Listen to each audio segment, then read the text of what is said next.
dipegang teguh. Hatiku berserah penuh, tanganku dipegang teguh.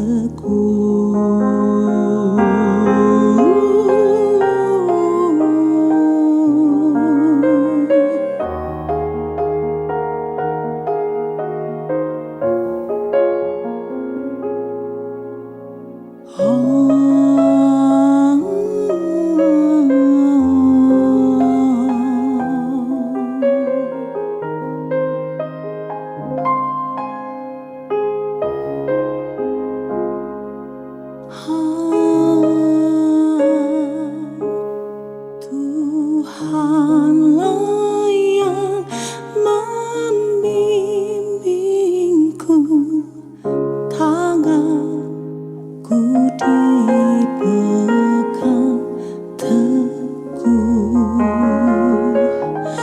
Hatiku berserah penuh, tanganku dipegang teguh. Tuhanlah yang membimbingku, tanganku dipegang teguh. Hatiku berserah penuh, tanganku dipegang teguh. Tanganku dipegang teguh. Tanganku dipegang teguh.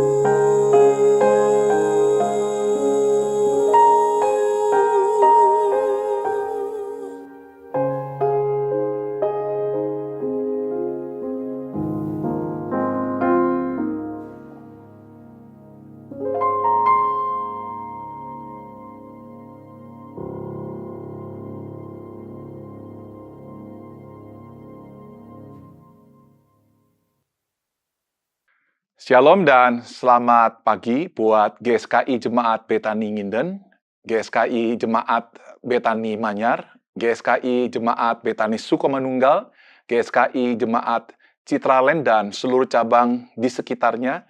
Senang bisa berjumpa dengan jemaat sekalian melalui ibadah online di hari Minggu ini, tanggal 20 September tahun 2020. Doa saya dimanapun Anda berada, Anda selalu dipimpin, dijaga, dan diberkati oleh Tuhan. Saudaraku yang terkasih dalam Tuhan Yesus, di kesempatan kali ini saya akan menyampaikan satu firman Tuhan dengan sebuah tema, di manakah engkau? Teks saya ambil dalam Kejadian pasal 3, ayat 1 sampai dengan ayatnya yang ke-9, yang berbunyi demikian, adapun ular ialah yang paling cerdik dari segala binatang di darat yang dijadikan oleh Tuhan Allah. Ular itu berkata kepada perempuan itu, tentulah Allah berfirman, semua pohon dalam taman ini jangan kamu makan buahnya, bukan? Lalu sahut perempuan itu kepada ular itu, buah pohon-pohonan dalam taman ini boleh kami makan. Tetapi tentang buah pohon yang ada di tengah-tengah taman, Allah berfirman, jangan kamu makan ataupun raba buah itu, nanti kamu mati. Tetapi ular itu berkata kepada perempuan itu, sekali-kali kamu tidak akan mati. Tetapi Allah mengetahui bahwa pada waktu kamu memakannya, matamu akan terbuka, dan kamu akan menjadi seperti Allah, tahu tentang yang baik dan yang jahat. Perempuan itu melihat bahwa pohon itu baik untuk dimakan dan sedap kelihatannya. Lagi pula pohon itu menarik hati karena memberi pengertian. Lalu ia mengambil dari buahnya dan dimakannya dan diberikannya juga kepada suaminya yang bersama-sama dengan dia. Dan suaminya pun memakannya. Maka terbukalah mata mereka berdua dan mereka tahu bahwa mereka telanjang. Lalu mereka menyematkan daun pohon ara dan membuat cawat. Ketika mereka mendengar bunyi langkah Tuhan Allah yang berjalan-jalan dalam taman itu, pada waktu hari sejuk, bersembunyilah manusia dan istrinya terhadap Tuhan Allah di antara pohon-pohonan di dalam taman. Ayat 9, tetapi Tuhan Allah memanggil manusia itu dan berfirman kepadanya, "Di manakah engkau?" Sekali lagi saya akan ulangi lagi ayat yang ke-9. Tetapi Tuhan Allah memanggil manusia itu dan berfirman kepadanya, "Di manakah engkau?"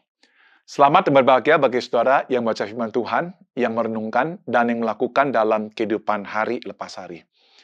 Sebelum kita mendengarkan firman Tuhan, mari bersama-sama kita berdoa.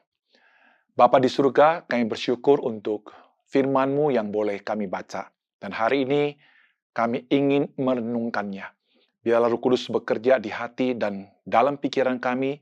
Biarlah Engkau mencerahkan pikiran hati kami dengan kebenaran-Mu. Sehingga kami penuh dengan pikiran Kristus. Kami perlu penuh dengan firman Allah. Sehingga kami dewasa di dalam Kristus. Sehingga kami boleh menjadi serupa dengan Kristus. Dan kami percaya Tuhan, di mana ada keserupaan dengan Kristus, di situ kerajaan-Mu hadir. Dan di mana kerajaan-Mu hadir, di situ kegelapan akan dikalahkan oleh terang. Yang putus asa akan memperoleh pengharapan. Yang sakit akan disembuhkan. Yang lemah akan dikuatkan. Kami siap menerima firman-Mu ini. Di dalam nama Yesus kami berdoa. Amin. Saudaraku yang terkasih dalam Tuhan Yesus, Kejadian pasal 3 adalah merupakan catatan yang sangat gelap di dalam sejarah kehidupan manusia. Kejadian pasal 3 mencatat ketidaktaatan manusia dan kejatuhan manusia di dalam dosa. Saudaraku, memang kalau kita membaca sepintas lalu, memang kelihatannya itu adalah merupakan hal yang sangat gelap.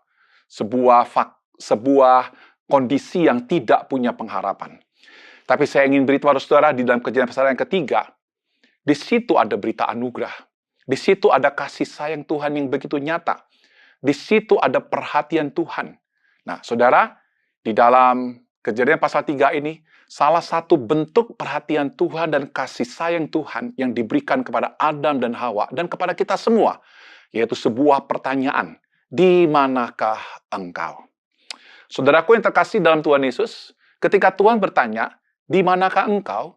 Pertanyaan ini bukan lagi sedang menunjuk bahwa Tuhan lagi main tak umpet sama Adam dan Hawa, seperti anak-anak kecil, saudaraku. Ketika Tuhan bertanya, di manakah engkau? Ini juga bukan menunjuk bahwa Tuhan tidak tahu di mana Adam berada atau Hawa berada. Sebab Tuhan itu Maha tahu. Kalau kita membaca di dalam Mazmur pasal 139, di situ firman Tuhan berkata, untuk pemimpin biduan, Mazmur Daud, Tuhan, Engkau menyelidiki dan mengenal aku. Engkau mengetahui kalau aku duduk atau berdiri. Engkau mengerti pikiranku dari jauh. Engkau memeriksa aku kalau aku berjalan dan berbaring. Segala jalan kau maklumi. Sebab sebelum lidahku mengeluarkan perkataan, sesungguhnya telah kau ketahui, ya Tuhan. Nah, saudaraku, kalau kita baca dalam ayat ini, jelas sekali bahwa Tuhan itu adalah Tuhan yang Maha Tahu. Jadi ketika Tuhan bertanya, di mana Adam, di manakah engkau? Itu bukan berarti Tuhan tidak tahu, saudaraku. Tuhan tahu. Kalau demikian, kalau Tuhan Maha tahu dan Tuhan tahu di mana Adam itu berada, kenapa Tuhan mesti bertanya, di manakah engkau? Nah, saudaraku, kita semua mesti memahami bahwa ketika Tuhan bertanya, ini merupakan sebuah pertanyaan retorika. Suatu pertanyaan yang lebih menekankan sikap dan perasaan dari si penanya daripada jawaban yang diperlukan. Dalam kasus Kejadian pasal 3 ayat yang ke-9, sebenarnya melalui pertanyaan ini, Tuhan lebih berminat untuk menyatakan sikap dan perasaannya kepada Adam dan Hawa ketimbang dari jawaban Adam dan Hawa. Tuhan ingin agar Adam dan Hawa berpikir secara mendalam tentang situasi dirinya ketika tidak mentaati Tuhan.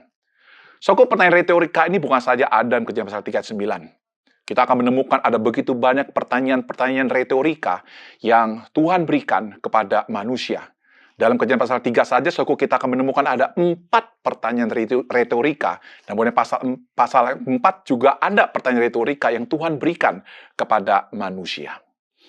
Nah, saudaraku yang terkasih dalam Tuhan Yesus, melalui pertanyaan yang bersifat retorika ini, kita akan belajar suatu tentang sikap, tentang hati Tuhan yang Tuhan ingin nyatakan kepada Adam dan Hawa dan sekaligus yang Tuhan ingin juga nyatakan bagi saudara dan saya. Saya ulangi lagi, firman itu berkata, tetapi Tuhan Allah memanggil manusia itu dan berfirman kepadanya, "Di manakah engkau?" Hal yang pertama yang akan kita pelajari suatu adalah, melalui pertanyaan ini, kita akan belajar bahwa Tuhan hendak menyatakan kehadirannya di dalam kehidupan Adam dan Hawa, sekalipun saat itu mereka ada di dalam kejatuhan. Sekalipun saat itu mereka lagi sedang bersembunyi. Sekalipun mereka saat itu lagi sedang ada di dalam kegelapan. Pertanyaan yang menyatakan kehadiran Tuhan. Saudaraku yang terkasih di dalam Tuhan Yesus, ketika Tuhan bertanya, "Di manakah engkau?" Ini bukan pertanyaan yang satu kali, saudaraku. Tapi kalau kita membaca di Kejadian pasal yang ketiga, ayat yang ke-11, kemudian ayat yang ke-13, diulangi lagi 3 kali pertanyaan retorika. "Siapakah yang memberitahukan kepadamu bahwa engkau telanjang? Apakah engkau makan dari buah pohon yang kau larang engkau makan itu?" Kemudian pertanyaan ketiga, "Apakah yang telah kau perbuat ini?" Jadi saudaraku, di dalam Kejadian pasal 3 ini saja, ada 4 pertanyaan retorika yang Tuhan berikan kepada Adam dan Hawa. Saudaraku, ini sebenarnya Tuhan tidak membutuhkan jawaban dari mereka. Saudaraku, di dalam pertanyaan ini, Tuhan lagi sedang menyatakan kepada mereka bahwa aku bukan sekedar Tuhan yang maha ada, tapi Tuhan yang hadir di dalam kehidupan mereka. Saudaraku, apa bedanya Tuhan maha ada atau Tuhan yang hadir dalam kehidupan mereka? Saya memberikan kepada saudara sebuah analogi, saudaraku. Saudaraku, saya adalah seorang yang ada di tengah keluarga saya. Saya belum meninggal, saudaraku. Saudaraku, ketika ditanya kepada istri saya atau kepada anak-anak saya, apakah Pak Hengki masih ada? Pasti jawaban mereka mengatakan ada. Tapi saudaraku, saya ingin beritahu pada saudara, ketika ditanya apakah Pak Hengki hadir atau lagi sedang ada di rumah, sudah tentu jawabannya berbeda dengan pertanyaan yang pertama. Ada dan hadir itu adalah 2 hal yang sangat berbeda, saudara. Saudaraku, ketika saya hadir di tengah rumah, saya memberikan sebuah pertanyaan. Saya berkomunikasi kepada anak saya. Saya bermain dengan anak saya. Kalau cuma ada saja, saudaraku, bisa saja bahwa saya ada di kamar, saya ada di ruang tamu, saya ada di taman, saya ada di dapur, tapi tidak ada interaksi dengan anggota-anggota keluarga saya. Tapi ketika saya bertanya, "Di mana kamu Yosua? Di mana kamu Violina?" Saya bukan sekedar ada, tapi saya hadir dalam kehidupan mereka. Suatu pertanyaan retorika ini bukan saja sebuah pertanyaan yang ada setelah manusia jatuh dalam dosa. Tapi setelah manusia diusir keluar dari Taman Eden, kalau saudara membaca di dalam Kejadian pasal yang keempat, sekali lagi, Tuhan bukan sekedar ada buat kehidupan Kain, ya. Dia adalah Tuhan yang juga hadir dalam kehidupan Kain untuk memperingatkan tentang sesuatu yang berbahaya di dalam dirinya. Kalau saudara membaca Kejadian pasal 4 ayat ke-6, di situ Tuhan bertanya, "Mengapa hatimu panas dan mukamu muram? Apakah mukamu tidak akan berseri jikalau engkau berbuat baik?" Saudaraku, di sini ada 2 pertanyaan yang mau mengingatkan tentang sesuatu yang berbahaya di dalam kehidupan Kain. Saudaraku, Tuhan bukan sekedar maha ada, tapi Dia hadir dalam kehidupan saudara dan saya. Dia adalah Tuhan yang selalu ingin dekat dengan kita. Allah yang kita sembah bukanlah pribadi yang jauh di sana, namun dekat. Bukanlah Tuhan yang di sana, namun diam di antara kita. Dia maha hadir, Dia maha ada, dan Dia juga maha hadir dalam hidup kita semua. Saudaraku yang terkasih dalam Tuhan Yesus, hari ini saya ingin tanya kepada saudara, di manakah engkau? Ini lagi sedang menunjukkan bahwa Tuhan kita ada di tengah-tengah kita. Dia tidak meninggalkan kita ketika kita jatuh dalam dosa. Dia tidak meninggalkan kita ketika kita lagi sedang menghadapi badai COVID. Dia lagi sedang tidak meninggalkan kita ketika kita lagi sedang putus asa. Dia lagi sedang tidak meninggalkan kita ketika kita lagi sedang menghadapi pergumulan-pergumulan yang sangat berat. Ketika Tuhan bertanya, di manakah engkau? Di situ Tuhan hadir. Di tengah kehidupan Adam, dan dia juga hadir di tengah kehidupan kita semua. Ini bagian pertama, saudaraku. Bagian yang kedua adalah ketika Tuhan bertanya, di manakah engkau? Pertanyaan ini sebenarnya sedang menyatakan kesedihan hati Tuhan. Jadi sebuah pertanyaan yang menyatakan kesedihan hati Tuhan. Saudaraku, kenapa saya sebut ini sebagai pertanyaan retorika yang lagi sedang menggambarkan bagaimana Tuhan mengekspresikan kesedihannya melalui pertanyaan ini. Kalau kita membaca di dalam ayat yang sebelumnya, dari ayat yang ke-9, yaitu ayat 8, ketika mereka mendengar bunyi langkah Tuhan Allah yang berjalan-jalan dalam taman itu pada waktu hari sejuk, bersembunyilah manusia dan istrinya itu terhadap Tuhan Allah di antara pohon-pohonan dalam taman.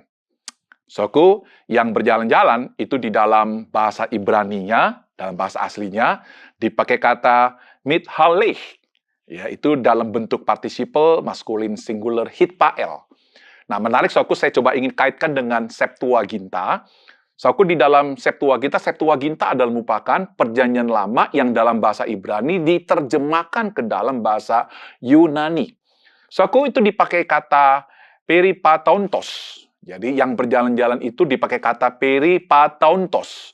Saudaraku, peripatontos itu secara parsingnya, ya, itu dalam bentuk participle, present active, genitive, singular, maskulin. Jadi, saudaraku, yang berjalan-jalan di sini itu mempunyai arti sebuah pola yang terus-menerus. Jadi, bukan satu peristiwa. Jadi, ketika manusia jatuh dalam dosa, baru Tuhan berjalan-jalan di tengah taman itu. Bukan dalam pengertian itu, saudaraku. Jadi yang berjalan-jalan artinya sebelum Adam dan Hawa jatuh dalam dosa. Waktu jatuh di dalam dosa. Dan kemudian Adam dan Hawa bersembunyi. Saudaraku, Tuhan berjalan-jalan ini merupakan sebuah pola. Pola yang terulang. Pola yang terus-menerus. Sebuah pola yang menggambarkan suatu hubungan yang intim. Sebuah hubungan yang dekat, yang bukan satu kali terjadi, tapi berulang-ulang. Jadi, saudaraku, kalau kita membaca di dalam Kejadian pasal yang ketiga, ayat yang ke-8, sebenarnya kalau kita membaca ayat ini, saudaraku, Tuhan itu merindukan sebuah keintiman. Tuhan itu selalu ingin dekat dengan manusia yang diciptakannya. Saudaraku yang terkasih, saya seringkali makan bersama dengan anak-anak saya pada malam hari, itu sekitar jam 6 atau jam 7, saudaraku, biasanya pada hari Minggu atau pada hari Senin. Jadi itu merupakan pola yang terulang. Biasanya kalau saya habis pelayanan, saya minta sama anak saya, supaya Vivi, Yosua, Stephanie, agar kita bisa makan bersama-sama. Di sore hari jam 6 atau di malam hari jam 7. Hari Minggu atau hari Senin. Saudaraku, nah, ketika dalam suatu hari Senin misalnya, saudaraku, anak saya tidak datang dan tidak makan bersama-sama dengan saya. Pada saudaraku, di meja makan itulah saya ingin sekali membangun sebuah komunikasi yang erat. Saya ingin mengetahui situasi hati anak saya seperti apa. Saya juga kadang-kadang ingin menceritakan pergumulan dan kita saling sharing, kita saling berkomunikasi, kita saling menguatkan satu dengan yang lain.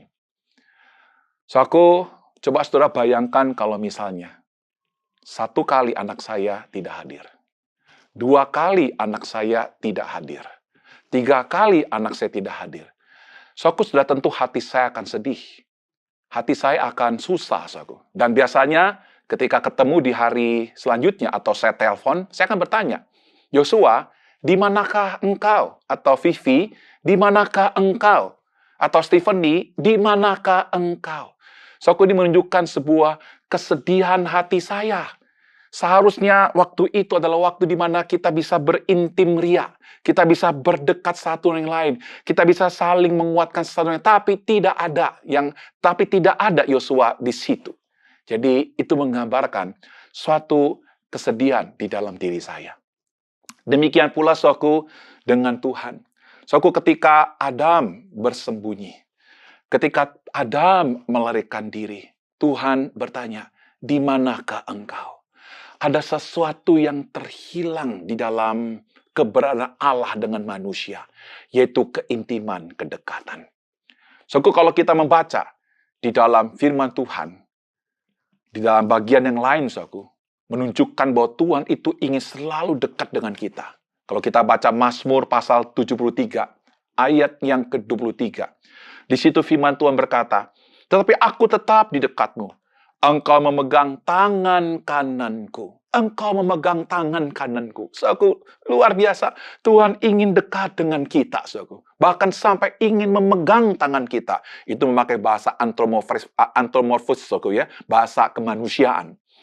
Kalau kita baca lagi dalam Matius pasal 23, ayat yang ke-37, "Yerusalem, Yerusalem, engkau yang membunuh nabi-nabi dan melempari dengan batu orang-orang yang diutus kepadamu berkali-kali. Aku rindu mengumpulkan anak-anakmu, sama seperti induk ayam mengumpulkan anak-anaknya di bawah sayapnya. Tapi kamu tidak mau." Perhatikan kalimat ini, saudaraku. Sama seperti induk ayam mengumpulkan anak-anaknya di bawah sayapnya. Saudaraku, melalui syair ini, saudaraku, Tuhan lagi sedang hendak menunjukkan kepada umat Tuhan pada saat itu bahwa Tuhan ingin dekat. Tuhan ingin bahwa umat itu bersama dengan Dia, dekat ada di sisinya. Bahkan, saudaraku, kalau kita membaca di dalam Yohanes pasal 17, ayat 21, dan Yohanes pasal 17, ayat yang ke-23, di situ kita menemukan ada sebuah doa, sebuah kerinduan agar manusia selalu intim dan dekat dengan Tuhan. Firman Tuhan berkata seperti ini, "Supaya mereka semua menjadi satu sama seperti Engkau ya Bapa di dalam aku, dan aku di dalam Engkau. Agar mereka juga di dalam kita, supaya dunia percaya bahwa Engkaulah yang telah mengutus aku." Yohanes pasal 17:23, "Aku di dalam mereka, dan Engkau di dalam aku, supaya mereka sempurna menjadi satu." Sekali lagi saya katakan, aku di dalam mereka dan engkau di dalam aku, supaya mereka sempurna menjadi satu.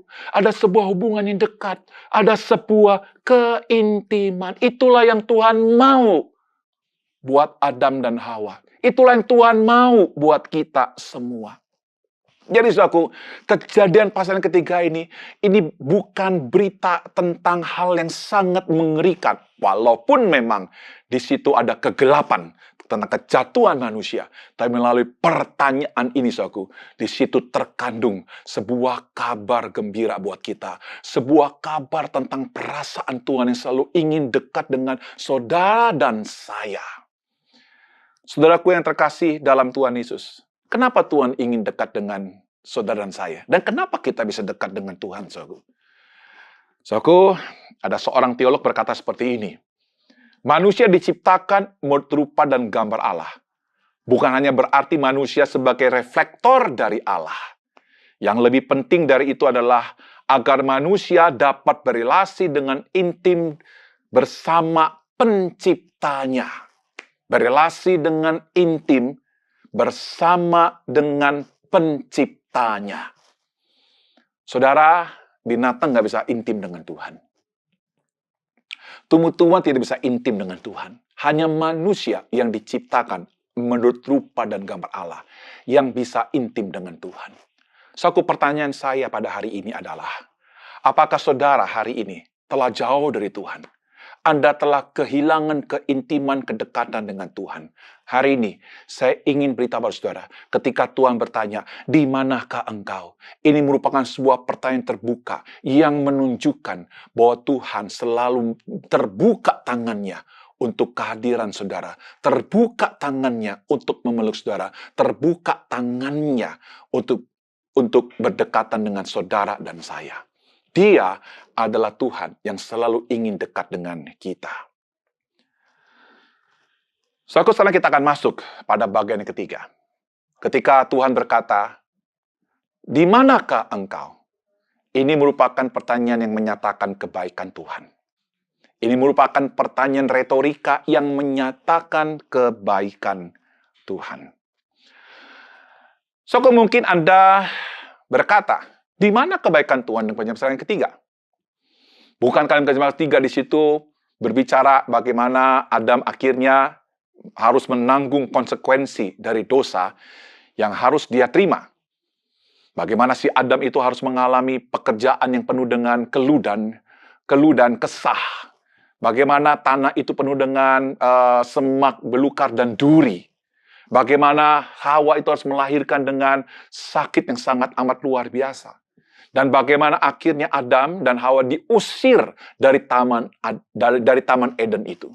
Bagaimana kita bisa mengatakan Kejadian pasal 3 itu berbicara tentang kebaikan Tuhan? Bagaimana kita bisa mengatakan pertanyaan di manakah engkau itu juga menekankan tentang kebaikan Tuhan? Saudara, saya ingin beritahu pada saudara, di dalam Kolose pasal 3 ayat 25, barang siapa berbuat kesalahan, ia akan menanggung kesalahannya itu. Karena Tuhan tidak memandang orang. Artinya, saudaraku, memang ketika Adam tidak taat kepada perintah Tuhan, Adam ketika melanggar firman Tuhan, Adam ketika berdosa, dia harus menanggung kesalahannya. Karena Tuhan itu adalah Tuhan yang maha suci, Tuhan yang adil, Tuhan yang tidak bisa kompromi dengan dosa. Setiap dosa, setiap pelanggaran harus menerima konsekuensinya. Tapi begini, saudaraku, Anda mesti membandingkan konsekuensi yang diterima oleh manusia dengan konsekuensi yang diterima oleh setan, malaikat, dan para pengikutnya. Saudaraku, kalau kita membaca di dalam Kejadian pasal 3 ayat yang 23, lalu Tuhan Allah mengusir dia dari Taman Eden supaya ia mengusahakan tanah dari mana ia diambil. Saudaraku, konsekuensi adalah mengusir. Coba kita bandingkan di dalam 2 Petrus 2 ayat keempat. Di situ firman Tuhan berkata, sebab jikalau Allah tidak menyayangkan malaikat-malaikat yang berbuat dosa, tetapi melemparkan mereka ke dalam neraka, dan dengan demikian menyerahkannya ke dalam gua-gua yang gelap untuk menyimpan mereka sampai hari penghakiman. Anda lihat, apa bedanya? Kalau kita membacakannya pasal 3 ayat 23, di situ Adam dan Hawa hanya diusir. Bukan berarti tanpa pengharapan. Tapi kalau kita membaca dalam 2 Petrus pasal 2 ayat keempat, ketika malaikat yang jatuh dalam dosa, ketika malaikat yang berbuat dosa, suatu mereka dilemparkan ke dalam neraka. Dan mereka ada di dalam sebuah penantian, di mana Tuhan menyerahkan mereka ke dalam gua-gua yang gelap untuk menyimpan mereka sampai hari penghakiman. Tidak ada kabar gembira buat mereka. Tidak ada teguran buat iblis dan para pengikutnya. Tidak ada pengharapan sama sekali dari Tuhan kepada para malaikat yang telah jatuh di dalam dosa. Tapi berbeda dengan Adam dan Hawa. Soal kedua Petrus pasal 2 ayat 4 itu tidak dikenakan kepada Adam dan Hawa. Itu hanya dikenakan kepada iblis dan para pengikutnya. Saudara, ketika Adam dan Hawa diusir, Tuhan memberikan kepada Adam dan Hawa banyak sekali peringatan demi peringatan. Saudara, saya menuliskan sebuah kalimat yang berbunyi seperti ini. Jika iblis dan pengikutnya tidak ada kesempatan untuk diperingatkan ketika jatuh dalam dosa, namun tidak dengan manusia. Walaupun Tuhan harus mengusir mereka, namun Tuhan memberi mereka peringatan-peringatan di luar Taman Eden. Jadi, jangan melihat peringatan Tuhan sebagai kekejaman, namun lihatlah sebagai kebaikan Tuhan buat manusia yang sudah jatuh dalam dosa. So, aku tahu, ada begitu banyak peringatan-peringatan dalam firman Tuhan yang Tuhan berikan kepada manusia, agar manusia sadar dan kembali kepada Tuhan. Roma pasal 6 ayat 23 firman Tuhan berkata, upah dosa ialah maut. Ayat ini, peringatan ini tidak diberikan kepada iblis. Iblis langsung menerima maut setelah dia jatuh dalam dosa. Kalau kita baca Galatia pasal 6 ayat ke-7, Allah tidak membiarkan diri dipermainkan, karena apa yang ditabur orang itu juga yang akan dituainya. Saudaraku, ayat ini tidak dikenakan kepada iblis, tapi dikenakan kepada manusia. Saudaraku, Tuhan berikan sebuah teguran, artinya sadarlah sebelum terlambat. Tapi kalau iblis ketika jatuh dalam dosa, sudah terlambat segala-galanya. Kalau kita baca Amsal pasal 29 ayat 1, firman Tuhan berkata, siapa yang bersih tegang leher walaupun telah mendapatkan teguran, akan sekonyong-konyong diremukan tanpa dapat dipulihkan lagi. Ini merupakan teguran, saudaraku, yang tidak diberikan kepada iblis. Supaya manusia sadar jangan ngeyel sama Tuhan. Ibrani pasal 9 ayat 27. Dan sama seperti manusia ditetapkan untuk mati hanya satu kali saja. Dan sesudah itu dihakimi. Saudara, selama kita masih bisa hidup sebelum kita masuk pada liang kubur, saya ingin beritahu saudara, masih ada harapan untuk kita bisa memperoleh hidup yang kekal. Masih ada harapan kita bisa bebas dari neraka yang sangat mengerikan itu. Kita masih bisa bebas, kita masih punya pengharapan untuk memiliki hidup yang kekal dan jauh dari maut. Saudaraku, ini merupakan sebuah kebaikan Tuhan yang Tuhan berikan kepada Adam dan Hawa, dan yang Tuhan juga berikan kepada saudara dan saya.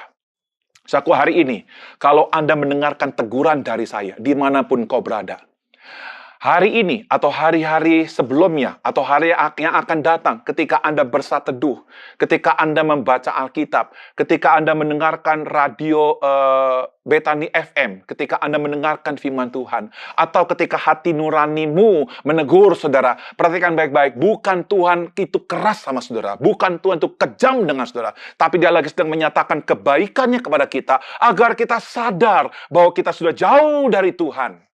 Masih ada kesempatan untuk kita bisa diselamatkan. Masih ada kesempatan untuk kita bisa memperoleh hidup yang kekal. Saudaraku, hari ini, di manakah engkau? Ini merupakan sebuah pertanyaan yang menunjukkan kebaikan Tuhan buat kita semua. Saudaraku, bagian yang ketiga, bagian yang keempat, saudaraku, maksud saya, ini pertanyaan yang sangat penting, dan ini merupakan sebuah mahkota dari kitab suci. Sebab saudaraku, seluruh tulisan kitab suci, seluruh firman Allah hanya membicarakan satu pribadi yang diutus oleh Bapa, yaitu Yesus Kristus. Saudaraku, ketika Tuhan bertanya, di manakah engkau? Ini merupakan sebuah pertanyaan retorika, sebuah pertanyaan yang menyatakan kasih Tuhan. Sebuah pertanyaan yang menyatakan Injil Yesus Kristus buat kita semua. Saudaraku, pertanyaan di manakah engkau? Itu mempunyai arti apa, saudaraku? Ini mempunyai arti bahwa Allah mengasihi saudara dan saya. Kasih Allah itu bukan kasih yang bersifat sentimental, saudaraku. Kasih Allah itu bukan sekedar satu semangat. Kasih Allah itu bukan sekedar sebuah rencana. Kasih Allah itu adalah sebuah kasih yang membuat akhirnya Allah itu bertindak. Allah itu bergerak untuk mencari saudara. Kalau kita membaca di dalam Lukas pasal 19 ayat yang ke-10, di situ firman Tuhan berkata, sebab anak manusia itu adalah Yesus, datang untuk mencari dan menyelamatkan yang terhilang. Lukas pasal 19 ayat yang ke-10. Saudara, Dia mencari saudara dan saya yang hari ini terhilang, yang hari ini jauh dari Tuhan. Pertanyaannya, saudaraku, kenapa Allah mesti mencari manusia? Kenapa Yesus mesti datang dan diam di antara manusia untuk mencari saudara dan saya? Karena firman Tuhan di dalam Roma pasal 3 ayat 10 sampai ayat yang ke-11, di situ firman Tuhan berkata, seperti ada tertulis, tidak ada seorang pun yang mencari Allah. Saya ulangi sekali lagi, saudaraku, seperti ada tertulis, tidak ada seorang pun yang mencari Allah. Saudaraku, saya tidak peduli Anda punya agama apa. Saya tidak peduli, saudaraku, Anda lagi sedang melakukan perbuatan baik yang seperti apa. Saya tidak peduli, saudaraku, jabatan Anda di tengah-tengah masyarakat, apakah terhormat, apakah tidak terhormat. Saya tidak peduli, saudaraku, Apakah Anda saat ini lagi sedang menjadi seseorang yang begitu saleh? Saya tidak peduli, saudaraku. Tapi Alkitab berkata kepada kita bahwa orang yang seperti ini, atau kita semua, saudaraku, sebenarnya dalam kondisi yang lagi sedang tidak mencari Allah. Saudaraku, jangan kita berpikir bahwa orang yang berbuat baik adalah sebuah bukti bahwa orang itu lagi sedang mencari Allah. Berbuat baik itu, saudaraku, tidak tentu menunjukkan bahwa orang itu lagi sedang mencari Allah. Saudaraku, orang ateis pun berbuat baik, saudaraku. Apakah orang ateis yang berbuat baik itu dia lagi sedang mencari Allah? Oh, tidak, saudaraku. Itu merupakan sebuah sikap altruisnya atau sifat moralitasnya yang memang manusia bisa berbuat baik. Saudara, tapi begini, orang yang sudah ditemukan oleh Allah, orang yang sudah ada di dalam Yesus, firman Tuhan berkata, dia diciptakan menjadi ciptaan yang baru, diciptakan dalam Yesus Kristus untuk melakukan pekerjaan baik yang direncanakan oleh Allah sebelumnya. Saudaraku, ini merupakan sebuah pertanyaan yang terus-menerus dikenakan kau saudara, yaitu, di manakah engkau? Menarik sekali, saudaraku, kalau kita membaca di dalam bahasa asli, di manakah engkau, khususnya terjemahan Septuaginta, bahasa Yunani di dalam Perjanjian Lama, di manakah engkau, poi, itu di dalam bentuk adverb, second singular, present active, indikatif. Jadi ini merupakan sebuah pertanyaan yang bukan berlaku hanya pada masa itu, yaitu ketika Adam dan Hawa jatuh di dalam dosa. Pertanyaan ini, saudaraku, adalah sebuah pertanyaan yang masih berlangsung sampai sekarang. Karena itu dipakai kata present, aktif, indikatif.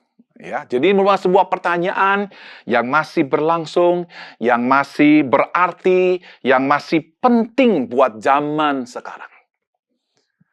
Saudaraku, hari ini, di manakah Anda? Di tempat narkoba, Tuhan lagi bertanya, di manakah engkau? Pertanyaan ini berlaku untuk saudara yang ada di tempat narkoba, yang ada di tempat kekerasan, yang ada di tempat judi, yang ada di tempat pelacuran, yang bahkan ada di tempat kebaikan, yang bahkan juga ada di tempat ibadah. Hari ini, saudaraku, kalau Anda mendengarkan sebuah pertanyaan, di manakah engkau? Tuhan lagi sedang mencari saudara. Saudaraku, tahukah, Tuhan mencari saudara sampai dia harus datang ke dalam dunia. Dan dia mencari saudara sampai berdarah-darah.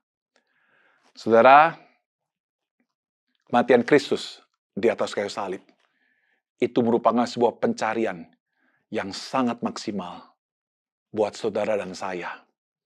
Kayu salib adalah merupakan sebuah bukti kasih Allah yang bertindak buat kita semua. Kayu salib adalah merupakan sebuah hadiah yang Tuhan berikan kepada kita sebagai orang yang berdosa. Dia mencari kita berdarah-darah di atas kayu salib. Karena dengan darahnya, saudara diselamatkan. Tanpa kayu salib, tidak ada keselamatan. Tanpa kayu salib, tidak akan penemuan dari Tuhan kepada manusia. Saya berdoa, saudaraku, biarlah kita semua pada hari ini diberkati oleh Tuhan. Amin. Kita berdoa, saudara. Bapa di surga, kami bersyukur untuk firman Tuhan yang boleh hari ini kami dengar. Kami bersyukur Tuhan ketika firman Tuhan berkata, di manakah engkau? Ini merupakan sebuah pertanyaan yang sangat penting. Ini bukan pertanyaan yang sebenarnya, bukan pertanyaan yang menakutkan. Tapi sebuah pertanyaan yang mengandung berita anugerah. Sebuah pertanyaan yang menunjukkan kasih sayang Tuhan. Sebuah pertanyaan yang dimana Tuhan ingin sekali dekat dengan kami semua, dengan manusia. Sebuah pertanyaan yang mengundang keselamatan bagi kita semua. Tuhan, biar setiap kali kami mendengarkan pertanyaan ini. Di manakah Engkau? Biarlah Roh Kudus bekerja di hati kami. Gugahkan hati kami ya Tuhan. Untuk kami membuka diri kami. Ditemukan oleh Yesus Kristus. Terima kasih Bapak. Inilah doa kami. Di dalam nama Yesus Kristus, Tuhan dan Juru Selamat kami berdoa. Amin.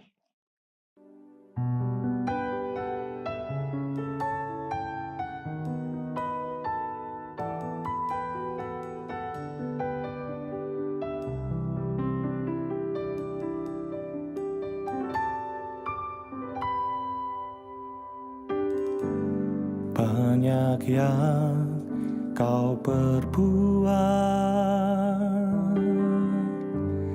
di dalam hidupku,